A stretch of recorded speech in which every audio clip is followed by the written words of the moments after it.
முதலீடு செய்வோம், முன்னேறுவோம். முதலீட்டாளர்கள் அனைவருக்கும் வணக்கம். முதல் முறையாக நம்முடைய வீடியோ பார்க்குற நண்பர்கள் நம்ம சேனலை மறக்காமல் சப்ஸ்கிரைப் பண்ணிடுங்க. இந்த வீடியோ பிடிச்சிருந்துச்சுன்னா லைக் பண்ணுங்கள், கமெண்ட் பண்ணுங்கள். இன்னைக்கு நம்மளோட நிஃப்டியை பார்த்தா காலையில் ஒரு மாதிரி இறக்கத்தை கொடுத்துச்சு, திரும்ப ஏறிச்சு, திரும்ப இறக்கத்தை கொடுத்து க்ளோசிங் என்னமோ ஒரு மாதிரி பாசிட்டிவாக தான் க்ளோஸ் பண்ணியிருக்கு. எவ்வளோ பாயிண்ட்னா ஒரு 80 பாயிண்ட் அளவுக்கு பாசிட்டிவ்ல க்ளோஸ் ஆயிருக்கு. நேற்று ஒரு 96 பாயிண்ட், இன்னைக்கு ஒரு 86 பாயிண்ட், ஒரு மாதிரி எப்படியோ தப்பி பொழைச்சி பாசிட்டிவ்ல க்ளோஸ் ஆயிடுச்சு. இல்லை நிஃப்டிலே டாப் கெய்னர் வந்திருக்கிறது யாருன்னா மேக்ஸ் ஹெல்த் கேர் அப்படின்ற ஒரு கம்பெனி. அதே மாதிரி டாப் லூசராக வந்திருக்குதுன்னு பார்த்தா வழக்கம் போல வாரத்தில் 5 நாளில் டாப் லூசரில் ஒரு 2 நாள் 3 நாள் இந்த ஐடி ஸ்டாக்கே வந்துடும். அதில் இன்னைக்கு இன்ஃபோசிஸ் தான் வந்திருக்கு. இது மட்டும் வரலங்க, கூடவே சேர்த்து அவங்களோட அங்காளி பங்காளியாக இருக்கக்கூடிய அந்த விப்ரோ, டிசிஎஸ், டெக் மஹிந்திராவெல்லாம் கூட்டிகிட்டு வந்துருச்சு. இதில் தப்பிச்சது யாருன்னா ஹெச்சிஎல் தான். எங்கடா கிடக்கிற ஹெச்சிஎல் எங்கேயோ ஒரு மாதிரி தப்பி பொழைச்சி கிடக்குது. அதுவும் பெருசாக எங்கே ஏற்றத்தை கொடுத்துருக்க போகுது, அதுவும் ஒரு மாதிரி சுமாராக தான் ட்ரேட் ஆகிருக்கும். இன்னொரு பக்கம் கோல்டோட ப்ரைஸ் பார்க்கும் பொழுது ஒரு 80 ரூபாய் அளவுக்கு 22 கேரட் கோல்டை பொறுத்த வரைக்கும் ஒரு 80 ரூபாய் அளவுக்கு நெகட்டிவாக தான் குறைஞ்சிருக்கு. அப்படியே குறைஞ்சு கீழே வந்துச்சுனாலும் வாங்கலான்னு பார்த்தா அப்படி வந்தும் சேர மாட்டேங்குது இந்த கோல்டு. அடுத்து வேர்ல்டு மார்க்கெட்டில் இந்த கமாடிட்டி எப்படி ட்ரேட் ஆகுது அப்படிங்கிறத நம்ம வந்து டெய்லியுமே பார்த்துக்கிட்டு இருக்கோம். இன்றைக்கும் பார்த்துருவோம். கோல்டை பாருங்க, ஒரு 2.25% வந்து நெகட்டிவாக தான் வேர்ல்டு மார்க்கெட்டில் ட்ரேட் ஆகிட்டு இருக்கு. க்ரூட் ஆயிலை பார்க்கும்பொழுது 2% அளவுக்கான இறக்கத்தை கொடுத்துருச்சு. க்ரூடு குறைய ஷேர் மார்க்கெட்டுக்கு நல்ல விஷயம்தான். குறையட்டும், நல்லா குறைஞ்சி கீழே வரட்டும். இன்னொரு பக்கம் அமெரிக்காவோட ஃபியூச்சர் மார்க்கெட் தற்சமயம் வரைக்கும் எப்படி ட்ரேட் ஆகுதுன்னு பார்க்கும் பொழுது நமக்கு வெறும் 80 பாயிண்ட்டை தள்ளி விட்டுட்டு அவங்க 80 பாயிண்ட் பெர்சன்டேஜ் வைஸில் பார்க்கும்பொழுது எவ்வளோன்னா 0.34% தான் பாசிட்டிவ்ல இருக்கு. ஆனால் அவங்கள பாருங்க எல்லாமே 1% மேலே, நாஸ்டாக்கு 1.5% மேலே இருக்கு. டோ ஜோன்ஸ்லாம் பார்க்கும்பொழுது 0.5% மேலே, S&P 500 3/4% மேலே இருக்கு. ஏதோ நமக்கு பச்சையில கண்ணில் காட்டியிருக்காங்களா, அதுவே சந்தோஷப்பட்டுக்கிற வேண்டியதுதான். அடுத்து நம்மளோட இந்தியன் ரூபிங்க இன்னைக்கு 94 ரூபா 94 பைசா வரைக்கும் போனது. அங்கிருந்து கொஞ்சம் ஸ்ட்ராங் ஆகி 94 ரூபா 30 பைசான்ற இப்போ பாருங்க 26 பைசா இந்த லெவலில் ட்ரேட் ஆகிக்கிட்டு இருக்கு. கொஞ்சம் நல்லா ஸ்ட்ரென்த் ஆயிருக்கு, ரூபா ஸ்ட்ரென்த் ஆயிருக்கு. நம்மளுடைய நிஃப்டியும் ஒரு ஏற்றத்தை கொடுத்துருக்கு. ரெண்டும் கோயின்சிடன்ஸ் அதில். ஓகே, நல்ல ஒரு விஷயம் தான் அதெல்லாம். அப்புறம் ஒரு பைபேக் ஷேர், ஏற்கனவே பைபேக் கொடுத்த ஷேர்லாம் பஞ்சராய் போய் கிடக்குது. யாரெல்லாம்னு கேட்டால் விப்ரோவும் இன்ஃபோசிஸ் தான். இன்ஃபோசிஸ்லாம் இப்போ ஒரு 6-7 மாதத்துக்கு முன்னாடி 1800 ரூபாய் பைபேக் கொடுத்தாங்க. 1600 ருபீஸில் 500 ருபீஸில் இருக்கும்போது அது எங்கே 1800க்கு வந்துச்சு, 1500லேருந்து அப்படியே கீழே இறங்கி 1200க்கு வந்துருச்சு. ரைட்டில் இண்டிகேட்டரை போட்டு லெஃப்டில் திரும்பிடுச்சு. இந்த பஜாஜ் ஆட்டோவும் அந்த மாதிரி பண்ணாமல் இருந்தால் நல்லா தான் இருக்கும். என்னன்னா ஜூன் 24 அடுத்த வாரம் புதன்கிழமை இவங்களுடைய ரெக்கார்ட் டேட்டா கொடுத்துருக்காங்க பைபேக்கு. நீங்கள் செவ்வாய்க்கிழமை வாங்கினீங்கன்னா தான் உங்களுடைய டிமெட் அக்கௌண்ட்டில் அது புதன்கிழமை இருக்கும். எவ்வளோ ரூபாய்க்கு வாங்குறாங்கன்னா 5633 கோடி ரூபாய்க்கு வாங்குறாங்க. சரி, இவ்வளோ ரூபாய்க்கு வாங்குறாங்க, எவ்வளோ நம்பர் ஆஃப் ஷேர்ஸ் வந்து அவங்க பைபேக் பண்ணுறாங்க, அடுத்து எவ்வளோ ரூபாய்க்கு பைபேக் பண்ணுறாங்கன்ற டீட்டெயிலையுமே அவங்க கொடுத்துருக்காங்க. எவ்வளோன்னா ஒரு ஷேர் வந்து 12,000 ரூபாய் அப்படின்ற ப்ரைஸில் வந்து அவங்க பைபேக் வாங்குறாங்க. கிட்டத்தட்ட ஒரு 49.5 லட்சம் ஷேர்ஸ் வந்து பைபேக் பண்ணுறாங்க. இவங்களோட சார்ட்டை போய் பார்க்கும்பொழுது எப்படி இருக்குன்னு பார்த்தா நல்லா தான் இருக்குது, மோசம்லாம் சொல்லிட முடியாது. பாருங்க, அப்படியே ஒரு யூ டர்ன் போட்டு திரும்பிக்கிட்டு கீழே வந்துச்சு. அப்படியே யூ டர்ன் போட்டு நம்ம ரோட்லாம் போகும்போது ஹெல்மெட் போடாமல் போனால் போலீஸ்காரங்களை பார்த்து யூ டர்ன் போட்டு போவோம்ல, அந்த மாதிரி கீழே ஒரு மாதிரி இறக்கத்தை கொடுத்தவன் ஒரு 7,200 ரூபாய் ரேஞ்சில் சப்போர்ட் எடுத்து திரும்ப ஒரு மாதிரி ஏற்றத்தை கொடுத்து வந்துகிட்டு இருக்கு. அவங்களுடைய பழைய கையான 12,500 ரூபாய் ரேஞ்சுக்கு வந்துச்சுன்னா சந்தோஷம்தான். இன்னொரு பக்கம் நேற்று நம்ம எதிர்பார்த்த மாதிரியே அமெரிக்காவில் மிஸ்டர் கெவின் வார்ஷ் வந்து பேசினார். இன்ஃப்ளேஷனை பற்றியும் பேசினார், ஜாப் டேட்டாவை பற்றியும் பேசினார். அதில் டோவிஷ் கமாண்டு, அதாவது இன்ஃப்ளேஷன் இன்க்ரீஸ் ஆகிக்கிட்டே போகுது, அதனால எதிர்காலத்தில் நாங்கள் வந்து இன்ட்ரெஸ்ட் ரேட்டை இன்க்ரீஸ் பண்ணாலும் பண்ணுறதுக்கு வாய்ப்பு இருக்குது. அதாவது இந்த வருஷத்தில் ஒரு இன்ட்ரெஸ்ட் ரேட் வந்து இன்க்ரீஸ் பண்ணாலும் பண்ணுவோன்னு சொல்லியிருக்காரு. எதனாலன்னா இதே மாதிரி இன்ஃப்ளேஷன் இன்க்ரீஸ் ஆகி போய்கிட்டே இருந்தா. ஆனாலும் அவர் அப்படி நெகட்டிவாக சொன்னாலும் நம்ம மார்க்கெட் வந்து பச்சையில் போகுது, அமெரிக்கன் மார்க்கெட்டும் பச்சையில் போகுது அப்படின்னா அதுக்கு காரணம் இருக்குது. அது யாருன்னு கேட்டால் அது வேற ஒரு ஆள், நம்ம அகில உலக நாட்டாம தான். என்ன சொல்லியிருந்தாருன்னா இப்போ திங்கக்கிழமை, அதாவது லாஸ்ட் வெள்ளிக்கிழமை நினைக்கிறேன், என்ன சொல்லியிருந்தாரு, அடுத்த வாரம் வெள்ளிக்கிழமை அதாவது ஜூன் 19ஆம் தேதி நாங்கள் வந்து பீஸ் டீல் வந்து சைன் பண்ணிடுவோம், ஈரான் கூட சுவிட்சர்லாந்து சைன் பண்ணிடுவோம்னு சொல்லியிருந்தாரு. நாளைக்கு தான் வெள்ளிக்கிழமை. அதை எதிர்பார்த்து தான் இந்த மார்க்கெட் ஏறி இருக்குன்னு நினைக்கிறேன். வேற எந்த ஒரு பாசிட்டிவான நியூஸும் எனக்கு தெரிஞ்ச வரைக்கும் இல்லை. ஒருவேளை நாளைக்கு அந்த பீஸ் டீல் வந்து சைன் ஆகலைன்னாலும் இல்ல இன்னும் ஒரு மாசம் கழிச்சு தான் நாங்க சைன் பண்ண போறோம். அது வரைக்கும் நாங்க பேச்சுவார்த்தை பேசிக்கிட்டே இருக்க போறோம்னு ஏதோ ஒரு வார்த்தைய மட்டும் சொல்லிப்புட்டாங்கன்னா, நாளை வெள்ளிக்கிழமை இருக்கு நம்ம மார்க்கெட்டுக்கு சம்பவம். கண்டிப்பா நடக்கும். அடுத்து இன்னொரு ஷேர் என்னன்னா ஏஞ்சல் ஒன். இந்த ஏஞ்சல் ஒன் ஷேர பாருங்க. அருமையான ஒரு சப்போர்ட்டுங்க. அதான் sorry resistance. Trend line trend லைனுக்கு வந்து நல்ல ஒரு மரியாதை குடுத்து அந்த ட்ரெண்ட் லைன கட் பண்ணி மேல போகாம இருந்திருக்கு. அதே மாரி கீழயும் ஒரு சப்போர்ட்ட கட் பண்ணி கீழ போகாம ஒரு மாரி ரேஞ்சுக்குள்ளே ட்ரேட் ஆயிட்டு, அப்படியே பிரேக் அவுட் ஆயிடுச்சு. ரூ. 300 ரூ. 290 ரூ. 300 ரேஞ்சுல. சரி இப்ப ரூ. 300 ரேஞ்சுல இருந்து கிட்டத்தட்ட ஒரு 15% மேல போயிடுச்சே. இப்ப போய் நீங்க இந்த ஷேர வாங்குறதுக்காக இத சொல்றீங்களா ப்ரோன்னு கேட்டா, கண்டிப்பா கிடையாது.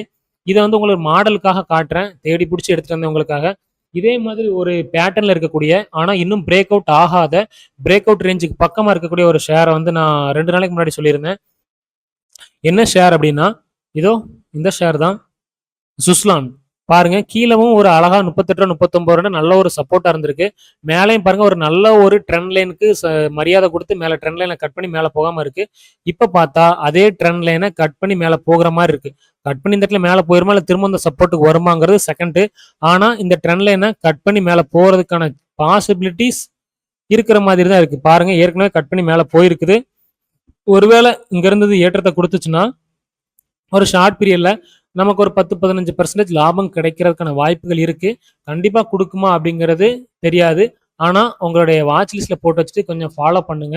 ஒரு ஸ்ட்ராங்கா மேல பிரேக் அவுட் ஆயி போச்சுன்னா, ஒரு நல்ல முடிவ நீங்க எடுத்துக்கோங்க. உங்களுக்கு இந்த ஷேர் ப்ராஃபிட்ட குடுத்துச்சுன்னா, உங்களோட சந்தோஷப்படுறது அதிகமா நானா தான் இருக்கும்.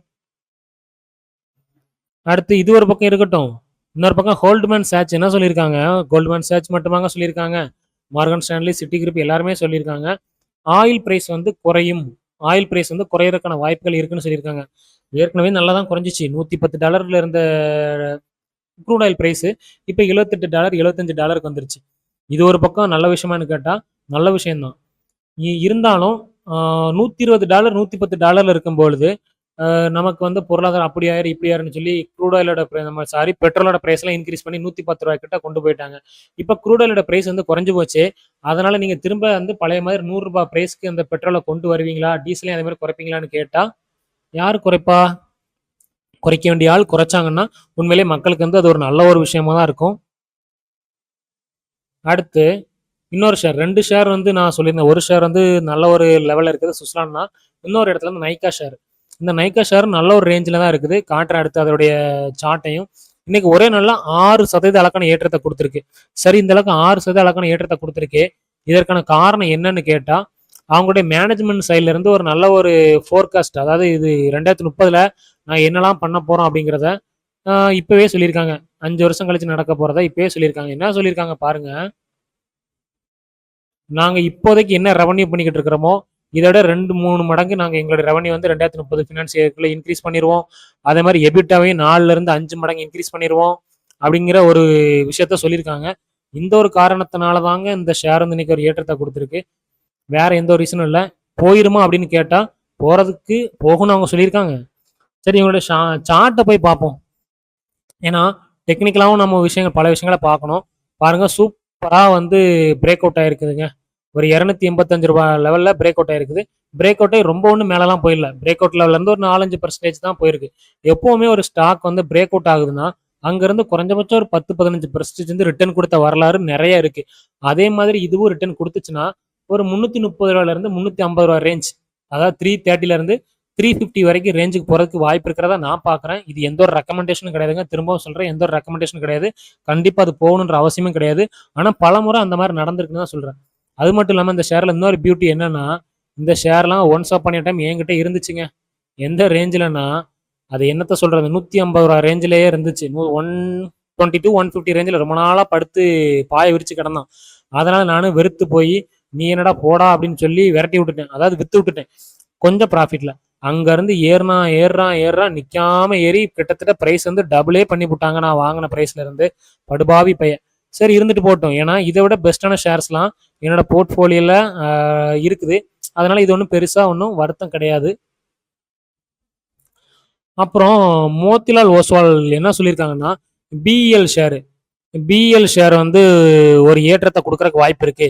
நாங்க எதிர்பார்க்கிறோம்னு. எவ்வளோ பெர்சன்டேஜ் ஏற்றத்த குடுக்கறக்கு வாய்ப்பு இருக்குன்னு சொல்றாங்கன்னா, ஒரு 20% இப்ப ட்ரேட் ஆகிற பிரைஸ்ல இருந்து ஒரு 20% அளவுக்கான ஏற்றத்தை கொடுத்து ஒரு 510 ரூபாய் வரைக்கும் போறதுக்கு வாய்ப்பு இருக்குன்னு சொல்லியிருக்காங்க. ஏன் இந்த ஷேரை நான் பலமுறை என்னுடைய ஹாட் பிக்ல, அதாவது டாப் பிக்ல வச்சிருக்கேன்னு சொன்னா, இந்த பேருக்காக மட்டும் கிடையாது, டிஃபென்ஸ்ல இருக்காங்கன்றதுக்காக மட்டும் கிடையாது. இவங்க ஆர்டர் புக் கையில நிறைய வச்சிருக்காங்க. கிட்டத்தட்ட 75,000 கோடியில இருந்து 1,00,000 கோடி வரைக்கும் ஆர்டர்ஸ் வந்து கையில வின் பண்ணி வச்சிருக்காங்க. அவங்க ஒவ்வொரு ஆர்டர்ஸையும் கம்ப்ளீட் பண்ணி அவங்க டெலிவரி கொடுக்கும்போது அதனுடைய எஃபெக்ட் ஃபுல்லா அவங்களோட பேலன்ஸ் ஷீட்ல ரெவன்யூவாகவும் ப்ராஃபிட்டாகவும் மார்ஜினும் நல்லா இன்க்ரீஸ் ஆச்சுன்னா இந்த ஷேரோட ப்ரைஸும் நமக்கு நல்லா இன்க்ரீஸ் ஆக தான் போகுது. அந்த ஒரு காரணத்தினால தான் நான் வந்து இந்த ஷேரை வந்து பலமுறை என்னுடைய வீடியோஸ் வந்து சொல்லியிருப்பேன். அது மட்டும் இல்லாமல் நம்மளுடைய இந்தியாவும் டிஃபென்ஸை பொறுத்த வரைக்கும் அவங்களுடைய கோல் வந்து லாங் டேர்ம் கோல் வந்து நல்லா தான் வச்சிருக்காங்க. அந்த ஒரு காரணத்துல இந்த ஷேர்ஸை வந்து நான் பலமுறை சொல்லியிருக்கேன். சரி, இவங்களுடைய சார்ட்டை போய் பார்க்கலாம். சார்ட்டை பொறுத்த வரைக்கும் 2 நாளைக்கு முன்னாடி கூட நான் சொல்லியிருந்தேன்.